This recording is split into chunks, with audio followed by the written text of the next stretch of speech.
नमस्कार, मी कीर्ती गायकवाड. स्वागत आहे आपलं आय न्यूज 28 मध्ये. चला तर मग जाणून घेऊयात महाराष्ट्रातल्या ताज्या घडामोडी. साक्षी आवटेने वक्तृत्व स्पर्धेत द्वितीय क्रमांक पटकावला. खुलताबाद श्री घृष्णेश्वर प्राथमिक व उच्च माध्यमिक विद्यालयात तालुकास्तरीय वक्तृत्व स्पर्धा घेण्यात आली. या स्पर्धेत विजेत्या स्पर्धकांना रोख रक्कम, बक्षीस व प्रशस्तीपत्र तसेच स्मृतिचिन्ह देऊन सन्मानित करण्यात आले.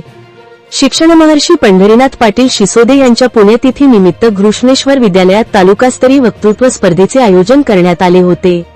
सर्वप्रथम सहकार पंढरीनाथ पाटील शिसोदे यांच्या प्रतिमेचे व माता सरस्वती यांच्या प्रतिमेचे पूजन मान्यवरांच्या हस्ते करण्यात आले.